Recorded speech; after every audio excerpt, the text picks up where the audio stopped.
Good morning, friends. I am afraid even to think what I would have had to suffer if I had been in the position of a common convict. The convoy and the transport officers dealt with me and my comrades with cautious politeness. Being a political, I went to hard labor in relative comfort. On the transports, I had quarters separate from the criminal prisoners, and my pood, my 36 pounds of baggage, was moved about on a cart. I left out the quotation marks around the above paragraph to enable the reader to understand things a little better. After all, quotation marks are always used either for irony or to set things apart. And without quotation marks, the paragraph sounds wild, does it not? It was written by P.F. Yakubovich about the 90s of the last century. His book was recently republished as a sermon on that dark and dismal age. We learn from it that even on a barge the political prisoners had special quarters and a special section set aside for their walks on deck. The same thing appears in Tolstoy's Resurrection, in which furthermore an outsider, Prince Nekhlyudov, is allowed to visit the political prisoners in order to interview them. And it was only because the magic word political had been left out by mistake, opposite Yakubovich's name on the list, his own words, that he was met at Ust-Kara by the hard labor inspector, like an ordinary criminal prisoner, rudely, provocatively, impudently. However, this misunderstanding was all happily cleared up. What an unbelievable time! It was almost a crime to mix politicals with criminals. Criminals were teamed up and driven along the streets to the station so as to expose them to public disgrace, and politicals could go there in carriages. Olminsky in 1899. Politicals were not fed from the common pot, but were given a food allowance instead and had their meals brought from public eating houses. The Bolshevik Olminsky didn't want even the hospital rations because he found the food too coarse. The Butriki prison superintendent apologized to Olminsky for the jailers having addressed him too familiarly. You see, we seldom get politicals here, and the jailer didn't know any better. Seldom get politicals in the Butriki. What kind of dream is this? Then where were they? The Lubyanka didn't exist as a prison at the time, and neither did Lefortovo. The writer Radishev was taken to the prisoner transport in shackles, and when the weather got cold, they threw over him a repulsive raw sheepskin coat, which they had taken from a watchman. However, the Empress Catherine immediately issued orders that his shackles be removed, and that he be provided with everything he required for his journey. But in November 1927, Anna Skripnikova was sent on a transport from the Butriki to Solovetsky Islands in a straw hat and a summer dress. That was what she had been wearing when she was arrested in the summer, and since that time her room had been sealed and no one was willing to give her permission to get her winter things out of it. To draw a distinction between political prisoners and common criminals is the equivalent of showing them respect as equal opponents, of recognizing that people may have views of their own. Thus a political prisoner is conscious of political freedom even when under arrest. But since the time when we all became KRs and the socialists failed to retain their status as politicals, since then any protest that as a political you ought not to be mixed up with ordinary criminals has resulted only in laughter on the prisoner's part and bewilderment on the part of the jailers. All are criminals here, the jailers reply sincerely. This mingling, this first devastating encounter, takes place either in the Black Maria or in the Stolypin car. Up to this moment, no matter how they have oppressed and tortured and tormented you during the interrogation, it has all originated with the blue caps, and you have never confused them with human beings but have seen in them merely an insolent branch of the service. But at the same time, even if your cellmates have been totally different from you in development and experience, and even if you have quarreled with them, and even if they have squealed on you, they have all belonged to that same ordinary, sinful, everyday humanity among which you have spent your whole life. When you were jammed into a Stolypin compartment, you expected that here too you would encounter only colleagues in misfortune. All your enemies and oppressors remained on the other side of the bars, and you certainly did not expect to find them on this side. And suddenly you lift your eyes to the square recess in the middle bunk, to that one and only heaven above you, and up there you see 3 or 4, oh no, not faces. They aren't monkey muzzles either, because monkeys' muzzles are much, much decenter and more thoughtful. No, they aren't. and they aren't simply hideous countenances. Since there must be something human even in them, you see cruel, loathsome snouts up there wearing expressions of greed and mockery. Each of them looks at you like a spider gloating over a fly. Their web is that grating which imprisons you. And you have been had. They squinch up their lips as if they intend to bite you from one side. They hiss when they speak, enjoying that hissing more than the vowel and consonant sounds of speech. And the only thing about their speech that resembles the Russian language is the ending of verbs and nouns. It is gibberish. Those strange gorilloids are usually dressed in sleeveless undershirts. After all, it is stuffy in the Stolypin car. Their sinewy purple necks, their swelling shoulder muscles, their swarthy tattooed chests have never suffered prison emaciation. Who are they? Where did they come from? And suddenly you see a small cross dangling from one of those necks. Yes, a little aluminum cross on a string. You're surprised and slightly relieved. That means there are religious believers among them. How touching. So nothing terrible is going to happen. But immediately this believer belies both his cross and his faith by cursing, and they curse partly in Russian, and he jabs 2 protruding fingers spread into the V of a slingshot right in your eyes, not even pausing to threaten you, but starting to punch them out then and there. And this gesture of theirs, which says, "I'll gouge out your eyes, crowbait," covers their entire philosophy and faith.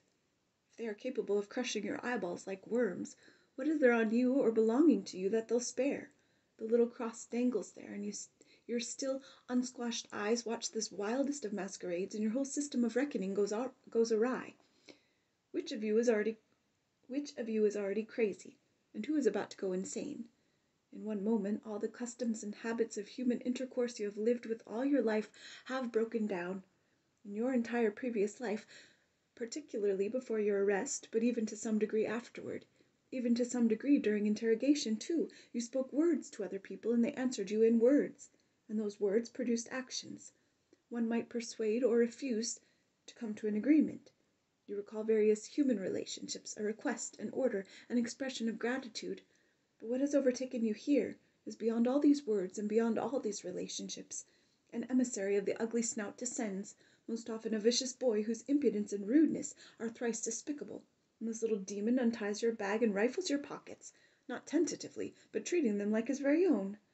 From that moment, nothing that belongs to you is yours any longer, and all you yourself are is a rubber dummy around which superfluous things are wrapped which can easily be taken off. Nor can you explain anything in words, nor deny, nor prohibit, nor plead with that evil little skunk or those foul snouts up above. They are not people. This has become clear to you in one moment. The only thing to be done with them is to beat them without wasting any time flapping your tongue, either that juvenile there or those bigger vermin up above. But how can you hit those 3 up top from down below? And the kid there, even though he's a stinking polecat, well, it doesn't seem right to hit him either. Maybe you can push him away soft-like? No, you can't even do that because he'll bite your nose right off. Or else they'll break your head from above. And they have knives, too. But they aren't going to bother to pull them out and soil them on you. You look at your neighbors, your comrades. Let's either resist or protest. But all your comrades, all your fellow Article 58s, who have been plundered one by one even before you got there, sit there submissively, hunched over, and they stare right past you, and it's even worse when they look at you, the way they always do look at you, as though no violence were going on at all, no plundering, as though it were a natural phenomenon, as though it were the grass growing and the rain falling. And the reason why, gentlemen, comrades, and brothers, is that the proper time was allowed to slip by. You ought to have got hold of yourselves and remembered who you were back when Struzinski burned himself alive in his Vyatka cell, and even before that when you were declared counter-revolutionaries. And so you allow the thieves to take your overcoat and paw through your jacket and snatch your 20 rubles from where it was sewn in, and your bag has already been tossed up above and checked out, and everything your sentimental wife collected for your long trip after you were sentenced stays up there, and they've thrown the bag back down to you with your toothbrush. Although not everyone submitted just like that, 99% did in the 30s and 40s. And how could that be? Men, officers, soldiers, front-line soldiers. To strike out boldly, a person has to be ready for that battle, waiting for it, and has to understand its purpose. All these conditions were absent here. A person wholly unfamiliar with the thieves, the Blatnoi, milieu didn't anticipate this battle, and most importantly, failed totally to understand its vital necessity. Up to this point, he had assumed incorrectly that his only enemies were the bluecaps.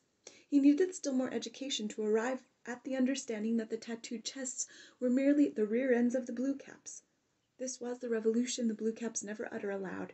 You today, me tomorrow. The new prisoner wanted to consider himself a political, in other words, on the side of the people. Well, the state was against the people. And at that point he was unexpectedly assaulted from behind and both sides by quick-fingered devils of some kind, and all the categories got mixed up, and clarity was shattered into fragments. And it would take a long time for the prisoner to put two and two together and figure out that this horde of devils were hand in glove with the jailers.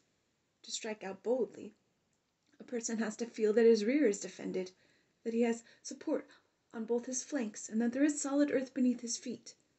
All these conditions were absent for the Article 58s. Having passed through the meat grinder of political interrogation, the human being was physically crushed in body. He had been starved. He hadn't slept. He had frozen in punishment cells. He had laid there, a beaten man. But it wasn't only his body. His soul was crushed. Over and over he had been told and had demonstrated to him that his views and his conduct in life and his relationships with people had all been wrong because they had brought him to ruin. All that was left in that scrunched up wad, the engine room of the law had spewed out into the prisoner transport, was a greed for life and no understanding whatever. To crush him once and for all, and to cut him off from all others once and for all. That was the function of interrogation under Article 58. The convicted prisoner had to learn that his worst guilt out in freedom had been his attempt somehow to get together or unite with others, by any route but the party organizer, the trade union organizer, or the administration. In prison, this fear went so far as to become fear of all kinds of collective action. Two voices uttering the same complaint, or two prisoners signing a complaint on one piece of paper. Gun-shy now, and for a good long time to come of any and every kind of collaboration or unification. The pseudo-politicals were not prepared to unite even against the thieves. Nor would they even think of bringing along a weapon, a knife or a bludgeon, but the Stolypin car or the transit prison. In the first place, why have one, and against whom? In the second place, if you did use it, and considering the aggravating circumstances of your malevolent Article 58, you might be shot when you were retried. In the third place, even before that, your punishment for having a knife when they searched you would be very different from the thieves. For him to have a knife was mere misbehavior, tradition. He didn't know any better. But for you to have one was terrorism.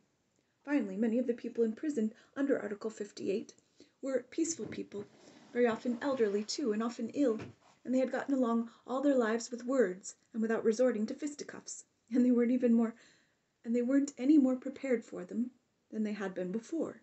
Nor had the thieves ever been put through the same kind of interrogation. Their entire interrogation was consisted of 2 sessions, an easy trial and an easy sentence, and they wouldn't have to serve it out. They would be released ahead of time. Either they would be amnestied, or else they would simply escape. Even during interrogation, no one ever deprived a thief of his legitimate parcels, consisting of abundant packages from the loot kept by his underworld comrades, who were still on the loose. He never grew thin, was never weak for a single day, and in transit he ate at the expense of the innocent non-thieves, whom he called, in his own jargon, the frayers, or innocents, or suckers. Not only did the articles of the code dealing with thieves and bandits not oppress the thief, he was, in fact, proud of his convictions under them, and he was supported in this pride by all the chiefs in blue shoulder-boards and blue piping. Oh, that's nothing. Even though you're a bandit and a murderer, you are not a traitor to the motherland. You are one of our own people. You will reform. There was no Section 11 for organization in the thieves' article in the code. Organization was not forbidden the thieves, and why should it be? Let it help develop in them the feelings of collectivism that people in our society need so badly, and disarming them was just a game. They weren't punished for having a weapon. Their thieves' law was respected. They can't be anything but what they are, and a new murder in the cell would not increase a murderer's sentence, but instead would bring him new laurels. And all that went very deep indeed. In works of the last century, the lumpen proletariat was criticized for little more than a certain lack of discipline, for fickleness of mood, and Stalin was always partial to the thieves, after all, who robbed the banks for him. But back in 1901, his comrades in the party and in prison accused him of being of using common criminals against his political enemies. From the 20s on, the obliging term social ally came to be widely used. That was Makarenko's contention too. These could be reformed. According to Makarenko, the origin of the crime lay solely in the counter-revolutionary underground. Those were the ones who couldn't be reformed: engineers, priests, SRs, Mensheviks. And why shouldn't they steal? If there was no one to put a stop to it, 3 or 4 brazen thieves working hand in glove could lord it over several dozen frightened and cowed pseudo-politicals, with the approval of the administration, on the basis of the progressive doctrine. But even if they didn't drive off the thieves with their fists, why didn't the victims at least make complaints? After all, every sound could be heard in the corridor, and a convoy guard was marching slowly back and forth right out there. Yes, that is a question. Every sound and every complaining cry can be heard, and the convoy just keeps marching back and forth. Why doesn't he interfere? Just a yard away from him, in the half-dark cave of the compartment, they are plundering a human being. Why doesn't the soldier of the government police interfere?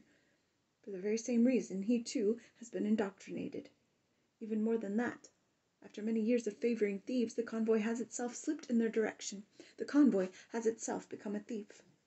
From the middle of the 30s until the middle of the 40s, during that 10-year period of the thieves' most flagrant debauches and most intense oppression of the politicals, no one at all can recall a case in which a convoy guard intervened in the plundering of a political in a cell, in a railroad car, or in the Black Maria. But they will tell you of innumerable cases in which the convoy accepted stolen goods from the thieves and in return bought them vodka, snacks, sweeter than the rations too, and smokes. The examples are so numerous as to be typical. The convoy sergeant, after all, hasn't anything either. He has his gun, his greatcoat roll, his mess tin, his soldier's ration. It would be cruel to require him to escort an enemy of the people in an expensive overcoat or chrome leather boots or with a swag of luxurious city articles, and to reconcile himself to that inequality. Was not taking these things just one additional form of the class struggle after all? And what other norms are there? In 1945 and 46, when prisoners streamed in not just from anywhere but from Europe, and wore and had in their bags unheard of European articles, even the convoy officers could not restrain themselves. Their services had kept them from the front, but at the end of the war, it also kept them from the harvest of booty. And I ask you, was that just? And so, in these circumstances, the convoy guard systematically mixed the thieves and the politicals in each compartment of their Stolypin. Not through lack of space for them elsewhere, and not through haste, but out of greed. And the thieves did not let them down. They stripped the beavers of everything, and then those possessions migrated into the suitcases of the convoy. But what could be done if the beavers had been loaded into the Stolypin cars and the train was moving, and there simply weren't any thieves at all? They simply hadn't put any aboard. What if they weren't being shipped out on prisoner transports that day, even from one of the stations along the way? This could and did happen. Several such cases are known. In 1947, they were transporting from Moscow to the Vladimir Central Prison a group of foreigners who had opulent possessions, as could be seen the very first time their suitcases were opened. At that point, the convoy itself began a systematic confiscation of their belongings right there in the railroad car, so that nothing should be missed. The prisoners were forced to undress down to their bare skin and to sit on the floor of the car near the toilet while their things were examined and taken away. But the convoy guard failed to take into account that they were taking these prisoners not to a camp, but to a genuine prison. On their arrival there, I.A. Korneyev handed in a written complaint describing exactly what had happened. They found the particular unit of convoy guards and searched them. Some of the things were recovered and returned to their owners, who also received compensation in money for those that weren't recovered. They say that the convoy guards got from 10 to 15 years. However, this is something that cannot be checked. In any way, they would have been convicted under an ordinary, non-political article of the code, and they wouldn't have had to spend a long time in prison. However, that was an exceptional case. If he had managed to restrain his greed in time, the chief of the convoy would have realized that it was better not to get involved in it. And here is another, less complicated case, which probably means that it happened often. In August 1945, in the Moscow Novosibirsk Stolypin car, in which A. Susie was being transported, it turned out that there weren't any thieves, and the trip was a long one, and the Stolypins just crawled along at that time, without hurrying in the least. All in good time, the convoy chief declared a search. one prisoner at a time in the corridor with his things. Those summoned were made to undress in accordance with prison rules. But that wasn't why the search was being conducted, for each prisoner who had been searched was, in fact, put right back into his own crowded compartment, and any knife, anything forbidden, could simply have been passed from hand to hand. The real purpose of the search was to examine their personal articles, the clothes they were wearing and whatever was in their bags, and right there beside the bags, not in the least bored by the whole protracted search, the chief of the convoy guard, an officer, stood with a haughty poker face, with his assistant, a sergeant, beside him. Sinful greed kept trying to pop out, but the officer kept it hidden under a pretended indifference. It was the same situation as an old rake looking over little girls, but embarrassed by the presence of outsiders. Yes, and by that of the girls, too, and not knowing exactly how to proceed, how badly he needed just a few thieves. But there were no thieves in the transport. There were no thieves aboard, and there were individuals among the prisoners who had already been infected by the thief-laden atmosphere of the prison. After all, the example of thieves is instructive and calls forth imitations. It demonstrates that there is an easy way to live in prison. 2 recent officers were in one of the compartments, Sonin from the Navy and Merezkov. They were both 58s, but their attitudes had already changed. Sonin, with Merezkov's support, proclaimed himself the monitor of the compartment, and through a convoy guard requested a meeting with their chief. He had fathomed that haughtiness and its need of a pimp. This was unheard of, but Sonin was summoned, and they had a chat somewhere. Following Sonin's example, someone in the second compartment also asked for a meeting, and that person was similarly received. And the next morning they issued not 20 ounces of bread, the prisoner transport ration at the time, but no more than 9 ounces. They gave out the ration, and a quiet murmur began. A murmur, but in fear of any collective action, these politicals did not speak up. In the event, only one among them loudly asked the guard distributing the bread, "Citizen Chief, how much does this ration weigh?" "The correct weight," he was told. "I demand a reweighing, otherwise I will not accept it," the dissatisfied prisoner declared loudly. The whole car fell silent. Many waited before beginning to eat their ration, expecting that theirs too would be reweighed. And at that moment, in all his spotlessness, the officer appeared. Everyone fell silent, which made his words all the weightier and all the more irresistible. Which one here spoke out against the Soviet government? All hearts stopped beating. People will protest that this is a universal approach. Not even out in freedom, every little chief declares himself to be the Soviet government. And just try to argue with him about it. But for those who are panicky, who have just been sentenced for anti-Soviet propaganda, the threat is more frightening. Who was starting a mutiny over the bread ration? The officer demanded. "Citizen Lieutenant, I only wanted—" The guilty rebel was already trying to explain it all away. "Aha, you're the bastard. You're the one who doesn't like the Soviet government. And why rebel? Why argue? Wasn't it really easier to eat that little underweight ration, to suffer it in silence?" And now he had fallen right into it. "You stinking shit. You counter-revolutionary. You ought to be hanged. And you have the nerve to demand that the bread ration be reweighed, you rat. The Soviet government gives you food and drink, and you have the brass to be dissatisfied. Do you know what you're going to get for that?" Orders to the guard. "Take him out." The lock rattles. "Come on out, you. Hands behind your back." They bring out the unfortunate. Now who else is dissatisfied? Who else wants his bread ration reweighed? And it's not as if you could prove anything anyway. It's not as if they'd take your word against the lieutenants if you were to complain somewhere that there were only 9 ounces instead of 20. It's quite enough to show a well-beaten dog the whip. All the rest turned out to be satisfied, and that was how the penalty ration was confirmed for all the days of the long journey, and they began to withhold the sugar, too. The convoy had appropriated it.